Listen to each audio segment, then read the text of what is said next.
What is good, YouTube? Coming to y'all with another Summer League analysis. Today we gonna talk about Collin Sexton of the Cleveland Cavaliers, another lottery pick, a guy with a lot of potential, a guy with a lot of upside, and a guy that's trying to lead the Cavaliers back to the playoffs. Maybe not this season, but in the future. And he has a young, promising career. But first, check out my website, analysisplayground.com. Link will be in the description in the comment section below. Also, my Facebook page, analysisplayground.com. Link will be in the description in the comment section below. You can find t-shirts just like this, but you can also find content if you like Facebook or my website better is available on there. So let's get into the video.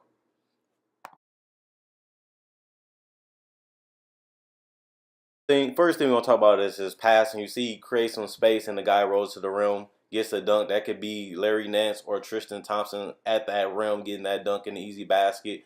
Here you see he uses his dribble, gets all the way to the basket, dump off. That can obviously be Zizic, Nance, or even Thompson.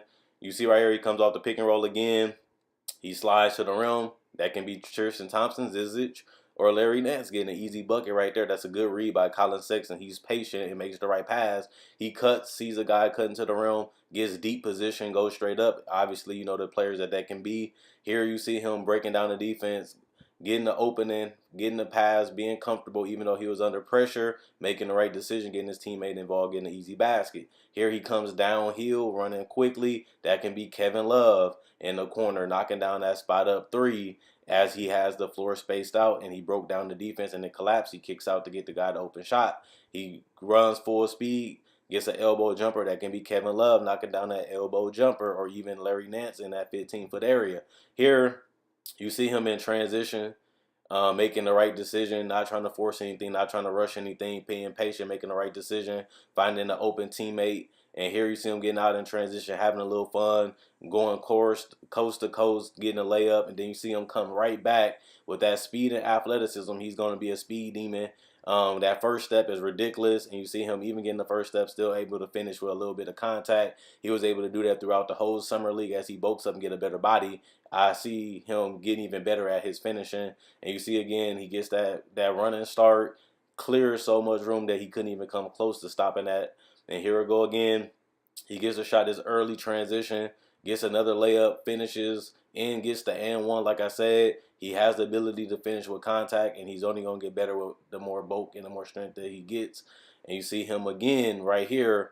He gets a screen, but he goes right to the basket. That first step is tough when you're guarding Collin Sexton. You see it again right here. Gets the first step over him, gets the finish.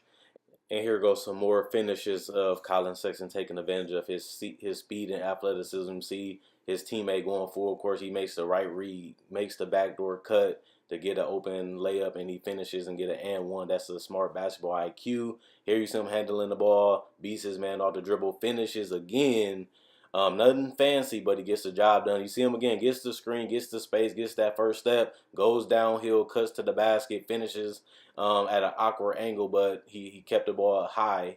And then you see him coming off the screen, using the veteran move, create space, jump shot. That's all net, and then he comes back. And then you see a couple more confident pull-ups by Collin Sexton. He gets very confident in this shot, knocks it down. That's a tough jumper even for him. He's not really known as a shooter, but I like the swagger and the confidence right there. Then he gets a change of pace, gets to space. They sag off of him. He knocks down, makes them pay for that. That's something that he's going to have to do throughout his NBA career. Here you see him having control, slows down, reads the defense, gets to space, knocks down a jumper. And then he comes back, creating off of isolation, gets a small screen, gets the switch, gets the pull up because of the space. That's a shot he's going to have to make money out of if he wants to have a long NBA career as a starting point guard. And you see it again. He has the big on him. B's patient, reads, sees the space, knocks that down. And then he comes back in transition, showing his floater game, gets an and one. And then he comes back again, basically going downhill, trying to find out some space, gets the screen, goes, gets that first step, and gets that floater to go right there. And also, you definitely can see him having another floater right here. Creates the space. That's tough.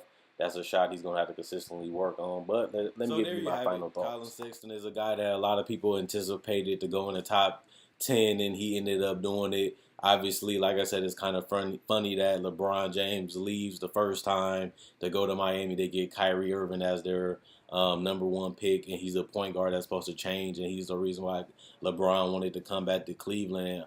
Also, getting another number one pick, Andrew Wiggins, to get Kevin Love to turn them into instant championship contenders. But LeBron James leaves again to the Lakers. Kyrie goes to the Celtics. They rivals. They went from being teammates, NBA champions, to rivals. Basically, in the East and the West, the Lakers and the Celtics are the biggest rivalry in NBA history. Also, you got to consider that LeBron left again, and they get another point guard that's supposed to change the direction of the team. But my final thoughts about Collin Sexton is basically this: the guy is supremely confident. He wants to be great. He wants to learn. He has some veteran moves with the change of the pace. He has veteran moves of finding space, creating space. He has to be the number one complaint people say is his jump shot. That's something that he's going to have to knock down throughout his career, or teams are going to continue to switch on him and continue to give him that space. I like in summer league, he was practicing. He was mostly practicing on that stop and pop, change and pace jump shot and floaters, and he was working on that basically every day he played in summer league. So he knows that's going to be his bread and butter, getting him about 14, 15, 16 points a game. If he gets a lot of minutes and if he gets the starting spot, they're going to give him an ample amount of those shots, and he's going to have to knock them down because they're not going to allow him to get to the rim. They're not going to let him play to his biggest strength, which is his speed, athleticism, and his finishing ability. They're going to try to make him get uncomfortable, make him do things that he necessarily don't want to do, and he's got to take what the defense is going to give him. Either he's going to make that pass to the corner, like you've seen them knock it down, but he has a good three-point shooter in Kevin Love and Channing Frye that can space out that floor at the 4 or the 5 and give him that 3-point shot, which allows him to take the bigs off the dribble and get to the rim because the paint is open. And if they can't contest the shot, what you seen, that first step is so explosive that once he gets that dribble and blows past you, he can finish with a dunk, he can finish with a layup, or he can even, like you've seen, get a lot of and ones. Worst case scenario, he can pull up that jump shot. Second worst case scenario is he kick it out to Kevin Love and Channing Frye, J.R. Smith, Kyle Korver, and they knock down the spot up three. And sometimes he can play combo with George Hill, who can play off the ball because he can also space out the floor and shoot threes. So this team may not be the best team, but this team is a good. It's constructed good for talent like Collin Sexton. When they picked him and LeBron left, this is a team that he can really thrive in because of the floor space and then being surrounded by a lot of shooters. But not only that, he has a point guard coach in Tyronn Lue that won championships and played against some of the best players in the NBA of his generation. And, you know, it's good to pass down that knowledge on a guy that wants to get better, that wants to learn, that wants to be great and potentially an all-star in Collin Sexton. He definitely can do that. And another thing is having a different type of ways to finish. He doesn't do all the contorting and all the double clutch, and he just gets to the basket with his mind made up. I'm about to go right. I'm about to go left. I'm about to go bank it in. I'm about to go get a floater as soon as I get to right here. And knowing that ahead of time allows him to be a significantly better finisher than what we thought coming into summer league because he's already one play ahead of the defense. I get that step. I already have in my mind what I'm going to do, and he doesn't try too hard. He doesn't force anything. He's patient. He's under control, and I like that. His passing ability is another knock. It's not like they said he couldn't pass. It's just he prefers not to pass. He's one of the scoring guards in the league, and he might give you 5 to 6 assists, but so did Kyrie, and he helped you win the championship as not really a facilitator, but as a guy that can get his own shot and play off the ball. That's going to be, to me, my personal thing is, can Collin Sexton play off the ball? Can he do the backdoor cuts? Can he knock down a spot up three? Can he get the ball at the three-point line and get to the paint? It's harder to do that when they're sagging off of you because you can't get the three-point shot because they know you want to go to the paint and they know you're not a a knockdown 3-point shooter. So they're going to give you the three. How is Collin Sexton going to handle playing off the ball? If he does play on the ball the most, some time is going to be in Kevin Love hands. Sometimes it's going to be in George Hill hands. How is he going to impact the offense? Will he just stand around? Will he continue to move? Will he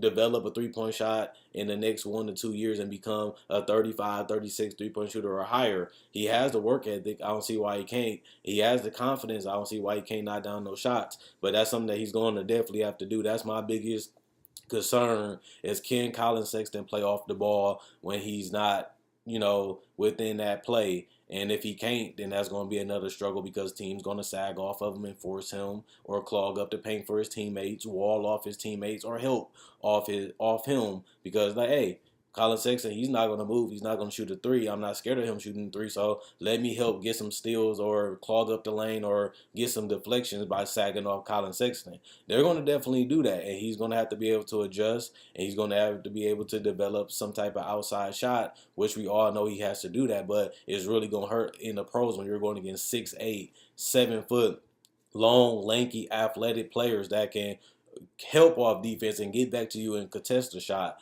potentially block the shot. And you, since they're sagging off, you don't have that lane to get to the basket because you're going against better athletes and better players, and they're scouting you, they're researching you, they're trying to find ways to exploit you every single game because now you're playing in the NBA. They do it in high school, they do it in college, but you're going against world-class athletes and some of the best defenders in the world just because they play in the NBA and they're starting. So he's going to definitely have to adjust to that. He's going to have to adjust to playing major minutes, the speed of the game. I feel like he still has that old school type of mentality. He reminds me of an older school point guard, but I think the biggest concern for people is the jump shot, and that's going to hurt him playing on and off the ball. If he's hot, he's going to torch defenses because they're going to live with that shot. If he's cold, his teammates going to struggle because they're going to continue to sag off, and that's going to clog up the paint in the passing lanes for him. And that means he's going to either have to live by that jump shot or he's going to have to die by it, but he's also going to have to not be too streaky. And he has a whole summer to figure it out. He's still got a couple months before the season start. He has a training camp to figure out. He has summer league to figure it out, and he knows that's one of his biggest knocks coming into the league. And we've seen people bring it up at the NBA draft. So this is something that he knows. This is something that he got to prepare for, and this is something that he's going to have to continually do over the course of his career if he really wants to hit that all-star superstar level. So at the end of the day, Collin Sexton is a guy with huge potential. He's a guy that can be 18, 19, and 6 guy, maybe even more than that, depending on how he plays with his body gets better and better developed, and he gets more stronger to be able to take more contact and be able to bump and be physical when going to the rim or creating space. Right now, he can get knocked around. Right now, he can get knocked off his dribble, but he's a rookie. He's a kid at this point, and he has a long time to develop. And Cleveland doesn't really have that much young talent. So this guy is going to be the future, and I like him. If I wanted a franchise point guard, he has the intangible and the mentality and the confidence to be a great player and want to be a sponge just to learn more, and that helps you become a better IQ and a better player in general. So at the end of the day, he has everything and mentally that you will want in a superstar. He just have to pan out his body, pan out and polish up a lot of his offensive skills, like the floaters, like the pull-up jumper, like the spot-up three, and he has a chance to be special. And like you said, even in transition, this guy is gone. He's going to get that ball or he's going to lead out. He's not trying to get the rebound. He's trying to get out there and get easy layups and dunks, and that's going to help his field goal percentage because he's getting uncontested layups and dunks, and that's good for your team. And when you got guys like Tristan Thompson and Kevin Love that's double machines, they can handle the rebound, and all you have to do is go leak out to either make a play in transition or score in transition. And I like that, the fact that he's not scared to take that pull-up jump shot even in transition. That's going to keep the defense honest, and that's going to keep the defense focused on stopping him, which opens up for his teammates. So at the end of the day, I like him. Biggest knock for me is playing off the ball and not having that spot up three jump shot, or not even being able to have that confidence in a 3-point shot right now. But that's something that's going to come along. Every rookie has a lot of flaws that they have to pan out, and they have years to do it. And right now, head wise, I like this guy. Another thing is defense. He wants to be a great defender. He wants to guard the best players. He wants to compete against the best players, and he feels like he belongs with the best players, especially at that point guard position. So that's something that definitely I like about him, that he wants to guard you. He wants to get up in you. He wants to make it difficult, and he's challenging himself to guard the best players, and he's challenging himself to, say, I'm not scared of this guy. I can take him out. I can guard him. I can handle him. And I don't need help defense, and I don't need a double team and trap. I feel like I can guard this guy one on one. And you don't see a lot of rookie point guards with that mentality or even the confidence to do that. And I feel like he did it in summer league. He did it in college. He should be able to do that in the NBA. Of course, he has to be disciplined. Of course, you got to watch out for the reach in fouls and the blocking fouls. But he's a rookie. He haven't even played one game in the NBA. So he has a long way to go on that too, but he has that mentality that he wants to be a great defender, and he has the mentality that he's not scared of anybody, and he feels like he can lock up anybody. When the skills start coming and the knowledge start coming, he soaks it up, and he should be able to be a great two-way player at that point guard position. He is a little undersized, but if he has guys like Chris Paul that show that they can prove that they can shoot, prove that he can knock down a three, and he has become one of the best point guard, if not the best point guard defender in the league, and he's still undersized. Why can't Collin Sexton do it if he has the work ethic?